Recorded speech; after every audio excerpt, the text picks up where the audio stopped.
look, another video where I am still recording on the same day, but you know, I tie my hair up and then I darken my lipstick and then I put on clothes that are too big for me. This is actually Piper's, but I don't think he knows I took it home with me. So in the previous video I spoke about like the difficulties of publishing. It wasn't actually the video intention. I was going to talk about the white rabbit stuff and then I went way off course. I was like, oh, different idea, cool. I actually want to do a bit of stuff that I was trying to do with the white rabbit. Obviously after the videos didn't work out and eventually I started uploading on my main channel anyway. With the white rabbit roaring I was going to do, like I said, the videos, the helping, everything. And I thought, okay, it's not working. Not that I tried very long. But I eventually moved on to trying to help people with writing advice. So people who were following the Instagram, I'm too scared to move on to other platforms. Although I'm on other platforms, I'm too scared to actually post. That's horrible. My point. I just posted writing advice. So I'm gonna give the writing advice in this video, but elaborate what I did say. And if you'd like more of these, please let me know, because I can do more of these. If you've got questions below and you are a writer, let me know. If you wanted to see my previous video, I will link it in the description. That's just describing how I kind of found it difficult to be in the writing industry and my struggles with it, especially being in South Africa, and my thoughts on things. So this is me just helping people. This is the point of this video, is just to give some advice from a writer. So, writing advice number 1. Learn to accept criticism. Instead of taking it personally, learn to say thank you. I will take what you said into consideration, but remember at the end of the day, you make your own decisions on what is right for your work. The reason why I said it like that is because saying thank you, I will take what you said into consideration, they love hearing it. Literary agents and producers, they love hearing it. When you're talking to publishing stuff, saying those words means you're willing to work with them. It means you are willing to accept their ideas. Because I mean, there have been points where people have told me, okay, your writing could use a bit more of this, and I'm like, I don't really think so. Like in the moment you're like, oh, I'm angry at this, I don't agree with you, but then like days later I'm like, oh, they were right. So that's why I say, always just say thank you for your consideration. What? Thank you for what you said. I will take what you said into consideration. And then give it a few days to just think about it. Like in my previous video I said that the woman wouldn't accept my story because the main character was gay. I thought about it and I thought, fuck you. I literally took a chance to get published and I was like, no, you're messing with my story. So that's why I say, but remember, at the end of the day, your work is still your work and you gotta look out for what is right for you. Sorry, I'm not making a straight character that's meant to represent a strong, independent LGBTQ character. Take what they say thank you, cool, hey, great. But if at the end of the day you don't feel right with what they said, leave them. You don't owe them anything. You don't have to bow down to them because they are your only hope. They're not Obi-Wan Kenobi. Writing advice number 2. Using what available free time you have for writing is great. However, don't forget to look after yourself too. Push for your goals, but still make sure you get plenty of water, food, and sleep. In the previous videos, I mentioned I was working retail until this year. The job I had, you'd get every second weekend off. You'd get 15-minute break in the morning, a half an hour break, lunch break, whenever, and then another 15-minute break before work ends. And then like I think I finished at like 6, or I can't remember. Yeah, like you go home at 6 o'clock, 6:15 I think. So I mean, every chance I had gotten, those 15 minutes, that 30-minute break. Beforehand, my mom would drop me off early because I can't drive still, but I'm learning. She'd drop me off hours before work starts, but she's got to get to work and my work started later. I was writing for hours, then I was writing during work, during those times, and then after work instead of like, oh, let me focus on food and like, you know, proper things, I was so focused on just completing stuff. I think there was a stage as well where it's like it was unhealthy as heck, because I was not only like fixing up novels, I was doing screenwriting. It was just, it's not good. And then the next day you look at your work and you're like, oh, this is crap because I wrote one sentence wrong. You're like, oh, the whole thing must be ruined. I'm gonna just delete everything. It's horrible. It's horrible. Some nights, well, when I was younger, I haven't done it recently. I'd write until 3 or 4 in the morning. And then the next day I read over the work and I'm like, none of this makes sense. I wonder why, because my brain was so sleep deprived. He went to the corner and put down the washing. That's just an example. I get written something like that.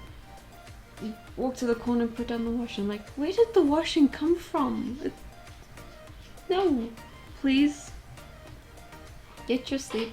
You gotta establish. You gotta pretend it's like a job. You've got to give yourself certain hours, and I think after a certain time you gotta cut it off. I learned to do that recently because it's just unhealthy, and it gets in the way. Because if you try to like balance a relationship and friends, and it's a no. Just give yourself certain hours. Another thing I also tried when I was living in Cape Town is I had a diary. I followed the schedule. Like you get this diaries like 9 o'clock, 10 o'clock, 3, yeah. 9 o'clock, get up, go eat, do this. 10 o'clock, read. 11 o'clock, write. 12 o'clock, read. I had this whole thing. I was like, okay, cool. Balancing it out. That did work, and I want to go back to that schedule eventually, but it did help a lot. So if anyone wants to do something like that, I would recommend it. But also, I'd suggest treating it like it's a job. Write till 6 if you want, but by 10, if you're not sleeping, oh my god, it will ruin you. It does. There's a stage where I was obsessing even with dreams I would have. I'm like, oh, I could put this in somehow, and I was like, I had no fun dreams because it also became work related. Don't do that. It's horrible. Racing advice number 3: keep backups of your work. Don't rely on just keeping your work stored on your laptop, computer, or phone. These items get stolen. Send drafts to yourself on email. Upload your work to places such as Google Drive. The more backups you have, the better. Aim to back up the same day you write. When I was younger, I don't know how, but I was able to write hundreds of pages within a week. I was like, oh, I've completed a new book. I did that with quite a few stories. I think I had like 6 books at a stage, and I was so, like, I'm talking when I was like 12. But back then you also like write crap. Not only was I writing hundreds of pages, somewhere along the line, these documents just disappeared. And then it's like, oh crap, okay, it's fine. I remember backing it up somewhere along the line, and I go back and I'm like, oh, it was like 3 books ago. Just example, I had written a draft completed on a computer, which then no one told me went into service because someone watched things and downloaded viruses, things like that, and story is gone. Hopefully today I became a lot, concerned after that, and I started learning to copying to memory sticks and everything, but memory sticks get stolen. Hi, welcome to high school. Luckily today we have this lovely thing where we can not only do our work on our laptops, but we can also work on Google Drive and email the stuff to ourselves. This is great because I work a lot. I jump around a lot. It's nice because you can just upload or send it to yourself, and you're like, just in case. You never know. And then it's like, oh, thank goodness, backup is right there. I did one of those things where I wrote in the morning, but I was writing on Google Drive. Then I came back a few hours later and all that work did not save. Google Drive is not promising everything. It is an online thing. It saves, it says it's saving, but it doesn't always save. I've noticed that. And I've noticed recently, I don't know what's going on, but I noticed recently it just does not save while you're typing. So don't just exit yet. Leave it and just let it save. Don't just go, oh, it says it's saved. Bye. I'd rather work off documents and upload it. Copy, paste in case, but just upload in general, you can do that. I don't know if there's other reliable sources like that. I don't use other stuff like that. I'm sure there's like iCloud or whatever. But uploading to your email, sending it to your friends helps as well. Just like, hey boo, I'm just here for the visit. Don't read. Cool, thanks. My point is just be very careful with what you do and how you treat your work, because nothing's promising. Don't just upload to one place. Do not just save to one place. Do not think, oh, my laptop will be fine in the morning. And then you try and switch it on and it's like, hey, your battery has failed and has fried your PC and everything along with it. How it got to your PC, I don't know. Writing advice number 4. Always enter your work to trustworthy competitions. Entering competitions helps you get noticed. The more you enter a story, the more it can receive nominations and awards. These help make submissions stand out to publishers and literary agents. Every year on Wattpad is the annual Watties, whatever. There's one recently I think is closed. This year's one. There's different genres and stuff you can upload to, well, submit your story under. And I don't know if it goes according to how much attention you gain and everything like that. It'd be very interesting. Although I did get a lot of readers. A lot of people also just come along and just favorite and expect you to come and favorite their stuff. And it's like, no. I worked hard for that chapter. You did not read a 30-page chapter within 2 seconds that you jump from favoriting that chapter to the next. It does. Wattpad is very, I don't know, I can't judge it yet. It's good to write practice and get a fan base. I suggest if you write fan fiction, it's great. You can submit fan fiction too. It's also how the After movies got published. Well, became famous, rather, because it was a Harry Styles fan fiction according, I don't know. Anyway, so with competitions like this, it's great to possibly get noticed, possibly get published, because I know Wattpad has their own little thing going on. But I wouldn't suggest just going, oh, there's a competition going on, let me submit to that. Look at who the people are who are posting this, because it's not promising. I have seen scams. I have seen people steal stories. There have been competitions where they ask for people to submit stuff, and then suddenly there's no winner, there's no prize, there's nothing. And all these people who have submitted their stuff are like, what? They didn't protect their work or anything. So it can be scary. So just keep an eye out for the people. If they've been around, maybe trust them.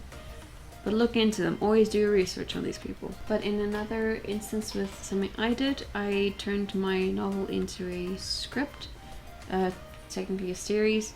The pilot episode got nominated for Best Unproduced TV Drama. Not a TV drama. Well, it's not a drama, but it is a horror, but I guess that's the closest genre they have.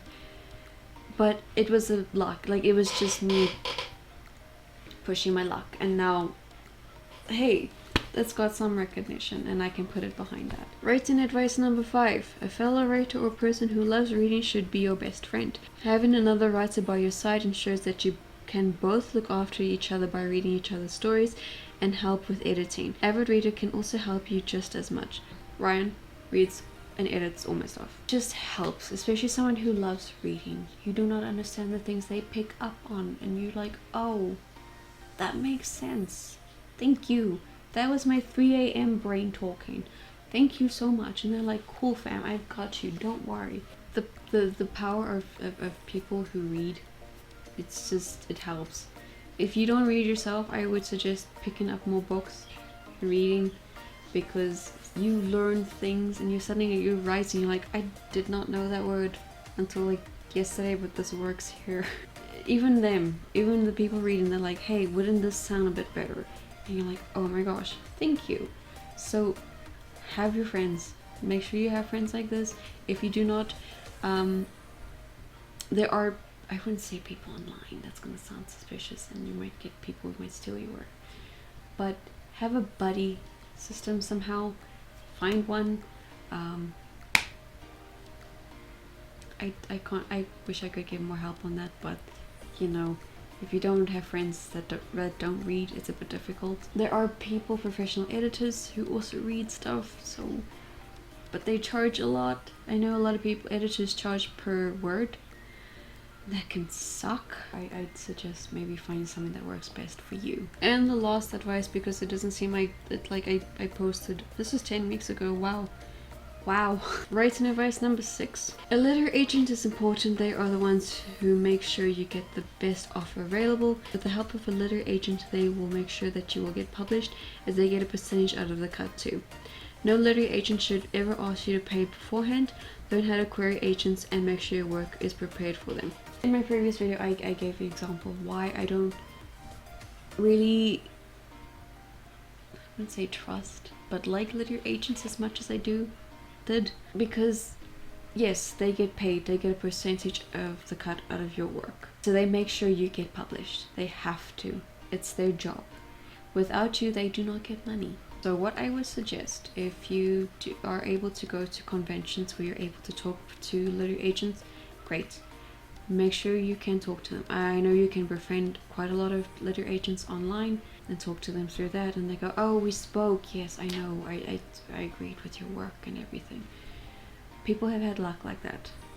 I have not had luck. In South Africa, we do not have letter agents at all. Ones that do exist here, they expect you to pay beforehand. That's not how it works. You should never have to pay a literary agent to view your work. Because what's stopping me from going, hey, I will happily accept your work.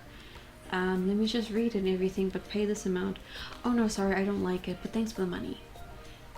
That's what they do. They're scammers. If they ask you to pay beforehand, they are scammers. There's a fine line between literary agents, actually trusting them, actually working with them, and then there's the actual like, hey, I can't get to them. If you want more on that, just watch my previous video. It's difficult. It's a difficult industry, but it is, I guess it is possible.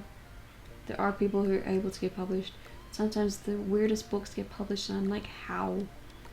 But I guess they knew a guy, you know, it works. I'm gonna end that there. That was the 6 tips I gave on my page. I don't know, I thought there were more. If you'd like me to do more like these, please let me know. I'd happily do more like these because it's just, I have this knowledge.